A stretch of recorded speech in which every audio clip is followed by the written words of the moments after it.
shadow knows.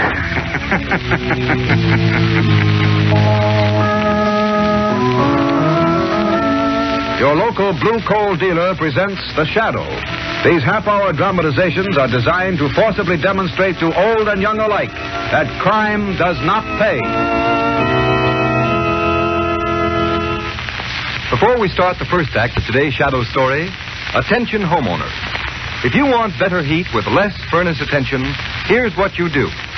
Get in touch with your nearest blue coal dealer.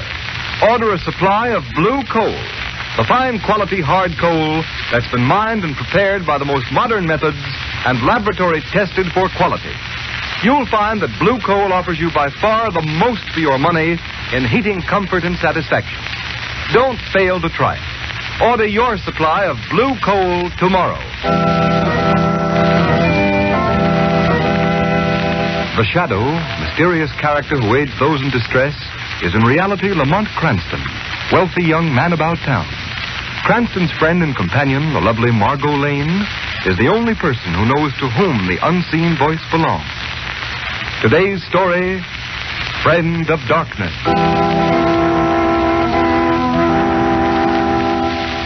It is not enough that you, ladies and gentlemen, give the blind her sympathy. They hardly need that, and most would rather not have it. They would rather win an appreciation of their attainments and talents. When one faculty is denied us, nature compensates by developing others. To illustrate that point, I've invited here to my home a young man who has been blind from birth. I take pleasure now in presenting to you Mr. Peter Blair. And, yes, I want you to meet Peter's best friend, his guide and companion. Ladies and gentlemen, meet Rex. Peter is going to demonstrate how generously nature has compensated him for the loss of his sight. You'll need a couple of volunteers to help with this. Lamont Cranston, will you be a courageous soul and come up here in front of all these nice people? All right, Margot. I hope I'm not going to be sawed in half or anything like that. No, Lamont, it's usually a woman that's sawed in half. Right. Now, we need one more volunteer. Commissioner Weston, I know you're not afraid of a crowd. Would you be so kind? Gladly, Miss Lane, gladly. That's fine. Now that we have our volunteers, I turn the platform over to you, Peter. Thank you, Miss Lane. Ladies and gentlemen, I first want to express my deep appreciation to Miss Lane and all you ladies and gentlemen who are launching this campaign for the economic and industrial advancement of the blind. As Miss Lane has told you, nature generously compensates for the loss of the sight faculty. In my case, I've been endowed with a rare sense of touch, and I'll show you now to what extent that faculty has been developed. I hold in my hand a piece of steel 3 inches thick. Commissioner Weston, would you hold this piece of steel against your chest? Yes, of course. Thank you. And now, Mr. Cranston, will you take the commissioner's hand and hold your middle finger on his pulse? Certainly. Come, Weston, come. There we are. I suppose that's the first time you two men have been asked to hold hands. Now, ladies and gentlemen, I'm going to place my fingers on the piece of steel that's against Commissioner Weston's chest. I'll count the beat of the commissioner's heart through this steel. And Mr. Cranston will verify my count by the pulse beat. And we'll start on a signal from Miss Lane. All right, now, Miss Lane, whenever you say. All right, when I say go. Go. 1, 2, 3, 4, 5, 6, 7, 8, 9, 10. Stop.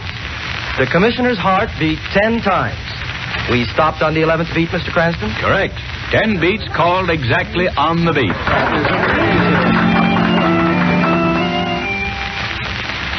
Where's the Skinner, Joe? He's out with that police dog Prince he bought, teaching him something, he says. I wonder what the Skinner has up his sleeve. He's been training that mutt for the past month. I don't get it. First he holds us up in his shack, and then he goes in for dog training. It's got me. Shut up. Here he comes. Hello, Skinner. Hi, Skinner. How'd the mutt do tonight? I did okay. He's a smart hound. I had to slap him around a bit, but he gets the idea after a while. Give me a smoke, will you? Certainly, Skinner. Hey, Well, I guess this is the night. Night for what? To pull the stunt I've been planning on for a couple of months. you mean you got something on the fire? Yeah. You're gonna make some real dough. No penny ante stuff this time. Gee, I thought we was going to spend our lives just training that mutt. That hound is going to be more important a stunt I've got in mind than either of you guys. What's on the slate? You'll find out. There's a clipping I cut out of a paper about a month ago.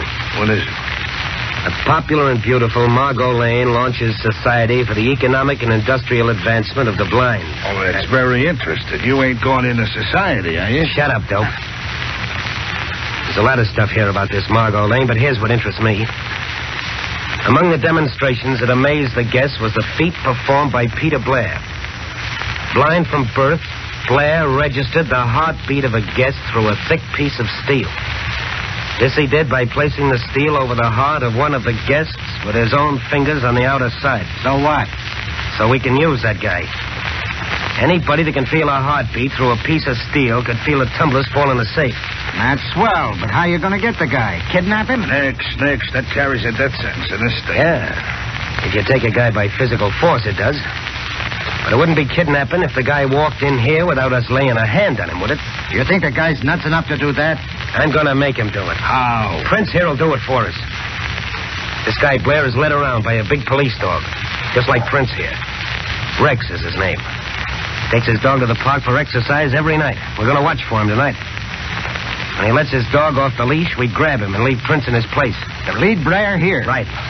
This shack is between the park and Blair's home. Hey, that sounds all right, but wait a minute. What'll Prince do when we beat him? Prince won't move from where I put him till he hears the name Rex. And he'll go to whoever says it.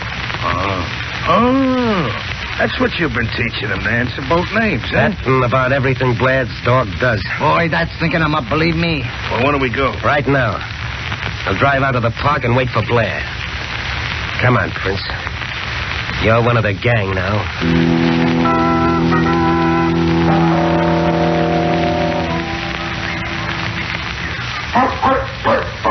There's Peter Blair now, sitting on that bench over there. Is his dog running around? Yeah. Joe let Prince out of the car. Right. This is where we make the switch. Okay. Come on, Prince. Come on. Now, as soon as we get Rex over here to the car, we'll trade dogs. Prince, speak. Speak. Hey, look. The other mutt stopped dead in his tracks. And now he's answering back. Here he comes. All right, Prince. All right, boy, do your stuff. Ready to grab Blair's dog, you guys? I'm all set. He won't get away. Hello, Rex. Nice, Rexy. Come here, boy. Oh, that's a good fella. All right, fellas, grab and muzzle him.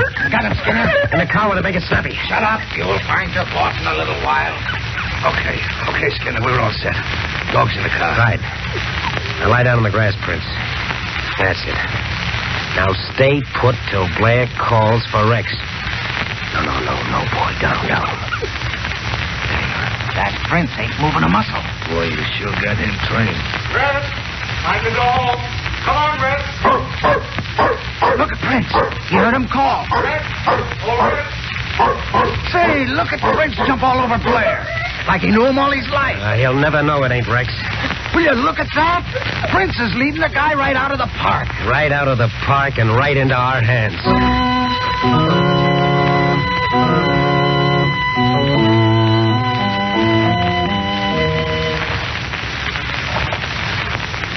Hey, you're acting a bit strange tonight, Rex. Is something wrong? Hey, why don't you answer me? You're sulking, are you? That certainly isn't like you. I'm surprised. What are you stopping here for, Rex? We're not near home yet.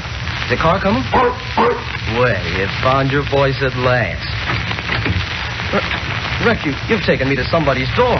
Stop pulling like... Rex, stop! What? Where am I? What place is this? Is anybody here? Take it easy, buddy. You're among friends.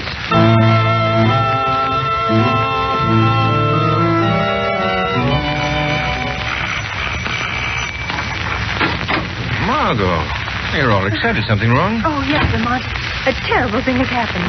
Sit down and tell me about it. No, Lamont, I can't sit down, and neither can you. We've got to get to work this minute. What is it, Margot? Do you remember that nice blind boy? Peter Blair? Yes, that's right. He's gone.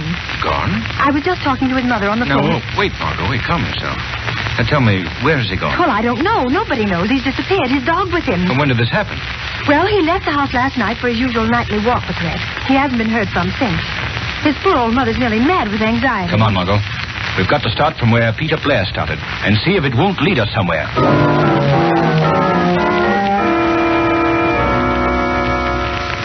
Take it easy, Blair. Nobody's going to hurt you. Oh, I don't care what you do with me. What have you done with my dog, Rex? He's okay for the time being. One of the boys are feeding him down in the cellar.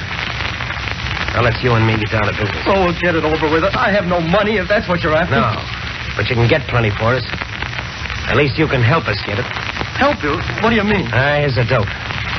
We've got a line on how to get into the State Street Bank. There's plenty of dough in that big vault. All you've got to do is plant them educated fingers of yours against the vault door and tell us when the tumblers fall. You mean you want me to help you rob a bank? That's just what we want, and that's just what you're going to do. Oh, you must be mad to think I'd do anything like that. Look here, Blair. I tried to be nice to you. I guess it ain't the right treatment. I got another medicine. A pretty bitter dose. What do you mean? You want to keep your dog, don't you? Rex, well, of course. I'd be lost without him. He's my eyes. He sees for me. You're going to the bank with us tonight or else. Oh, you wouldn't. You wouldn't hurt Rex. That'd be as bad as killing a person, a helpless human. You're going to do what we say or not? Oh, I couldn't. I'd be a criminal. I couldn't do it. Okay. You've had your chance. Marty? Yes, Skinner? What are you going to do? Go find out. Have you got your gun, Marty? Yeah. When I count 10, I want you to plug that dog of Blair. Oh, no, you can't. Yeah, that's just how long you've got to make up your mind. To the count of 10. 1. Oh, you wouldn't do that. You couldn't. 2. 3. No, Rex. 4. No. 5. Please, for God's sake. 6. 7. 8. Wait. All right. I'll do it.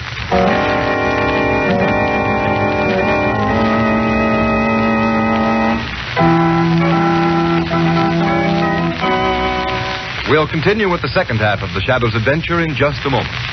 You know, householders, it's pretty hard to beat the satisfaction of having a perfectly heated home.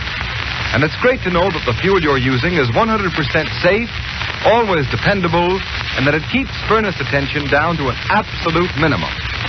Now, that's exactly the kind of all-around heating comfort and satisfaction Blue Coal provides for thousands of American families every year.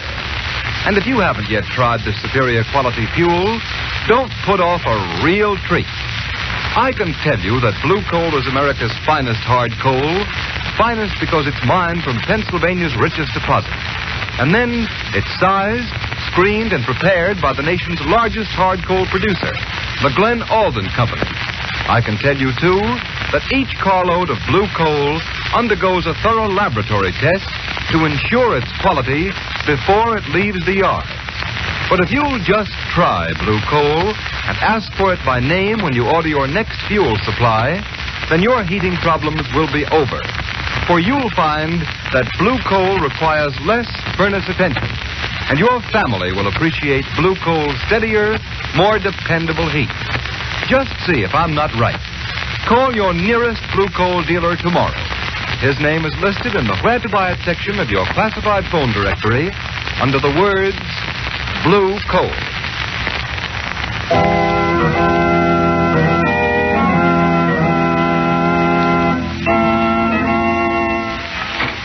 Well, good morning, Commissioner Weston. Cranston, you must have ridden down here with a milkman. What are you doing around at this hour? I've been anxious to know what the police are doing about the disappearance of Peter Blair. Oh, you've got your fist in that now, huh? Very much so, Commissioner. What news have you? None. We've been dragging the river for his body all night, but we've found no trace yet. I don't expect you will. Why not? That's the most likely place to find him. How do you think he was drowned? Well, he was blind, wasn't he? He probably walked off the end of the pier. I'm afraid, Commissioner, you underestimate his dog. That animal would never lead Peter Blair near enough to fall into water. Well, and he might have jumped off, committed suicide. What of the dog? Do you believe he also committed suicide? Certainly not. But if he saw his master go off the pier, he might follow him. That's likely what happened. The dog was drowned going after his master. I admit that such devotion is characteristic of dogs like Rex. But I'm afraid your water theory doesn't hold water. Cranston, it's too early in the morning to get into an argument with you. I don't want to start my day off wrong. Now, will you... Your phone's ringing, Commissioner. I know it's ringing. There goes your day. Hello. Commissioner Weston speaking. What's that? The State Street Bank. Why, that's it. When did this happen? Yes, I'll be right down. Well, what do you know about that? What's up, Commissioner? The State Street Bank was robbed last night. The big vault was cleaned out. Why, I can't believe it. It's impossible. It happened. It couldn't. It did. Oh, shut up.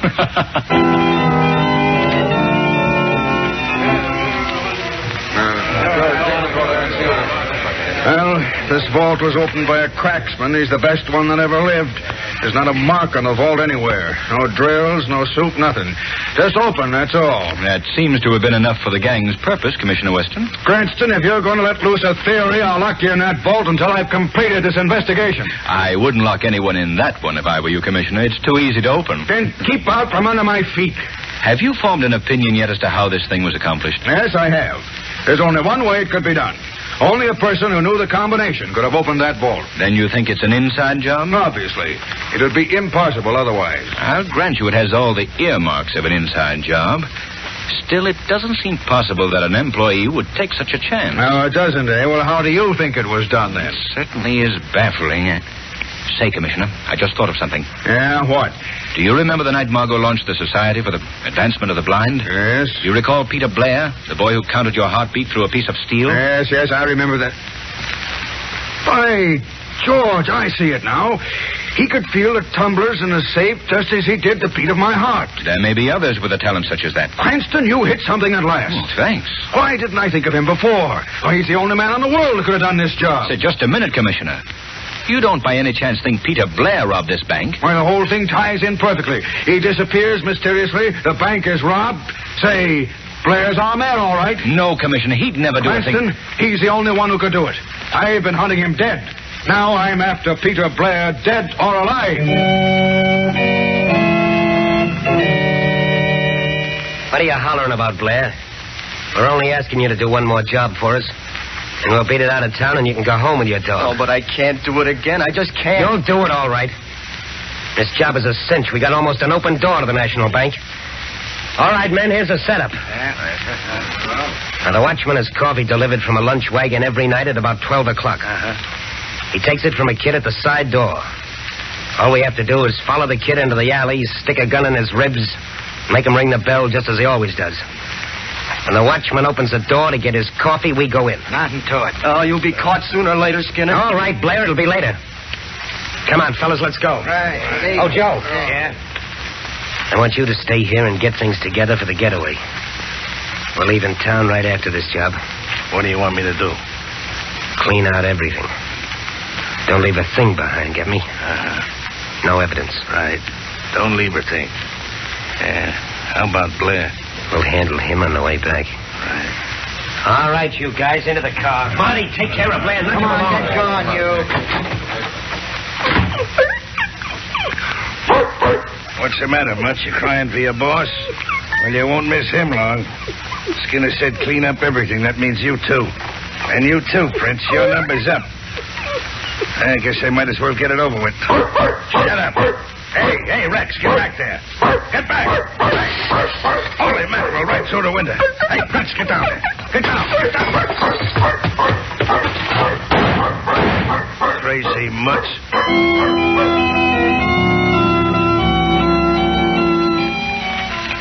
When did Rex get home, Mrs. Blair? Just a few minutes before I called you, Mr. Cranston, and he brought this other dog home with him. I see. Why, he's exactly like Rex. The same markings. But, no, boy, no. We're not talking about you. So, Mrs. Blair. Yes, Mr. Cranston. Have you noticed that this other dog responds when he hears the name Rex? Yes, he acts like Rex in every way. By George, I see it now, Mrs. Blair. This dog has been used as a substitute to lure your son away. What is it, Rex? What are you trying to tell me? Mr. Cranston, Rex is pulling you toward the door. Yes. You keep the other dog here, Mrs. Blair. All right, Mr. Cranston. Margot. Yes, Lamar? Follow us in the car. All right, Rex, old boy. I think I understand. Come on.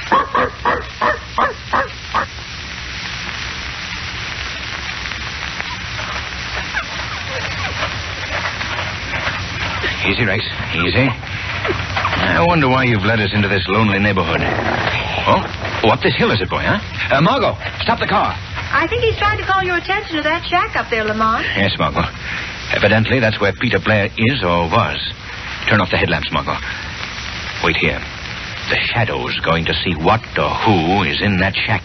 Be careful, Lamont. I will, Margot. Come along, Rex. Come on, boy. Come on.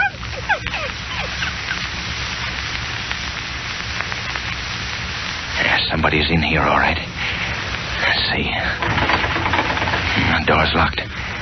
Speak, Rex. That's a boy. Yeah, somebody's coming. Well, so you come back, huh, Mutt? Get in here. Come on. You won't get away this time. The Skinner said clean up everything. Hey, am I hearing things? So the Skinner told you to clear up everything, eh? What? What was that? I don't see nobody. Who laughed? I did. Who are you? I am the Shadow. Shadow? The guy nobody can see. Yes. Where is Peter Blair? I ain't telling you nothing. I'm getting out of here. Stay where you are. I'm getting out of here. I'll shoot my way out. Drop that gun. Drop that gun.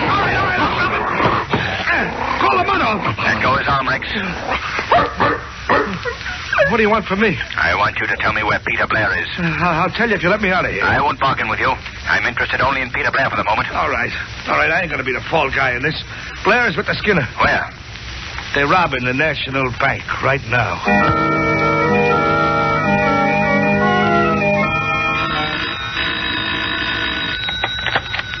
Hello, Commissioner Weston speaking. Commissioner, this is the Shadow. I've got to talk fast, so listen carefully. The National Bank is being robbed right at this moment. Robbed? By whom? Skinner Cross and his gang. They've got Peter Blair with them. Oh, so my dope was right. He's the guy who's been doing the dirty work. Don't be a fool. Blair is innocent. The gang is forcing him to do this. Yeah, so is Skinner Krause innocent. The boys are just doing this as a lark. Commissioner, you've got to believe me. That boy is not a criminal. Maybe not, but I am not taking any chances. What do you mean? That Skinner gang is a bad outfit. I'm taking a squad of men over to that bank with orders to shoot to kill. Commissioner, you can't do that. You may kill an innocent boy. The order is shoot to kill.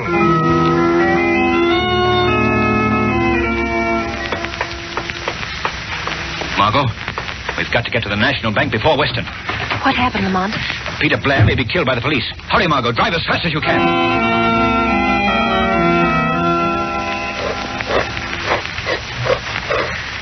Okay, hold it. All right, Blair, what did you get on that turn? 55. Okay, spin the dial again, kid. Left this time.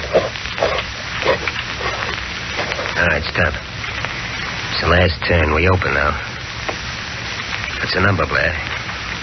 I'm not going to tell you. What? No, I'm not going to be party to robbery anymore. You tell me that number, I'll blow your head off. Go ahead. You'll do it anyway, so I can't give information to the police I'll later. give you one more chance. You going to tell us the number?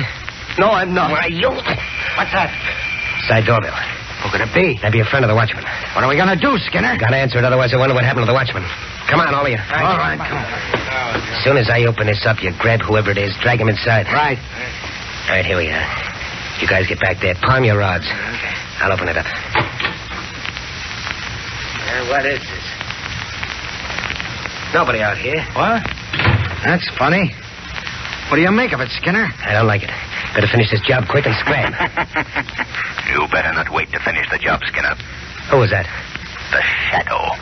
Shadow? Yes. I've got no time to waste, Skinner. Circumstances force me to be here alive for the moment. I've got to warn you that the police are on their way here with orders to shoot to kill. I ain't falling for that, Shadow. Maybe the guy's telling the truth, Skinner. I'd hardly warn you if it weren't necessary to save the life of an innocent man. Listen, Skinner, the cops, you hear him? Yeah, it's a straight guts. Straight, fellas, be it. Don't leave me here. The police will shoot me. Don't be afraid, Peter. Just do as I say. Follow the sound of my voice and I'll lead you out. The Skinner and his gang have run into the police. Come along, Peter. We've got to hurry. This way, Peter. Hold your gun, friend. There he is. The real brains of the gang. We've caught up with you, Blair. Just a minute, Commissioner. The Shadow. Yes, Commissioner. You certainly got here fast. Just barely fast enough to keep you from making a complete fool of yourself. Where's my dog? Where's Rex? What's happened to him? He's in a car not far from here. If you call out loud enough, he'll hear you. What? Rex? Rex! Rex! Oh, it's he. It's Rex. He's hurt me. Now, see here, Shadow. I'm not going to let this fellow off so easy. He's got a lot of explaining to do. Very well, Commissioner. It'll all be explained so even you will understand. Rex, oh, no. Oh, I thought sure you were done for. I'm so glad you're all right. Hey, George, I've never seen a dog act so happy. cute son of a gun. Come on, Blair. I think we can talk this thing over.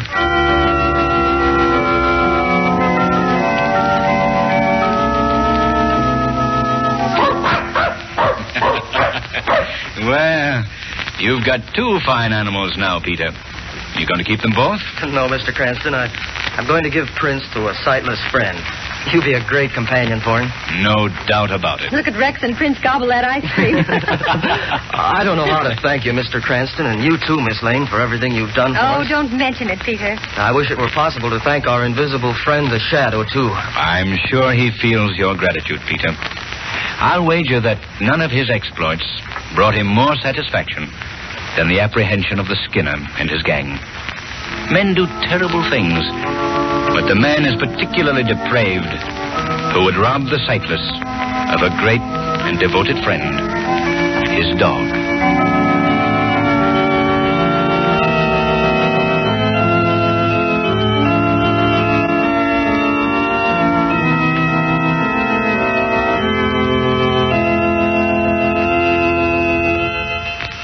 And now here's Blue Coal's heating expert, John Barclay. Thank you, Ken Roberts, and good afternoon, friends. One investment every homeowner can make, which will pay big returns in comfort and convenience, is to install a Blue Coal heat regulator. I've heard some people say what time and trouble savers their oil and gas burners are. But those people forget that their oil and gas burners are dependent upon thermostat control for their heating performance and for maintaining an even degree of temperature. By simply installing a Blue Coal heat regulator for your coal furnace, you too can control room temperatures and enjoy exactly the same kind of heating comfort that the most expensive oil or gas burner could give you. The Blue Coal heat regulator is a thermostat which controls your furnace dampers automatically. All you need do is set the thermostat control at the exact temperature you wish. Your heat regulator will maintain that temperature day and night. What's more, it will stop your house from becoming overheated in warmer weather and save you from wasting coal. Get in touch with your nearest Blue Coal dealer. He'll be glad to show you how a Blue Coal heat regulator can pay for itself in the time, trouble, and amount of coal it saves you. I thank you.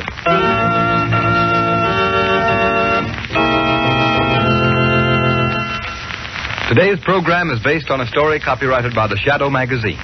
All the characters and all the places named are fictitious. Any similarity to persons living or dead is purely coincidental. The Shadow magazine is now on sale at your local newsstand.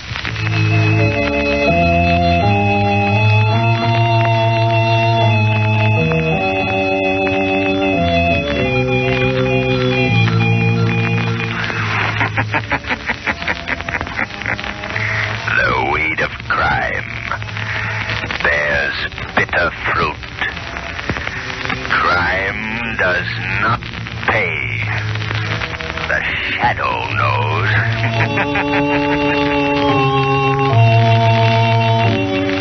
Next week, same time, same station, Blue Coal, America's finest anthracite, will again present another thrilling adventure of the Shadow.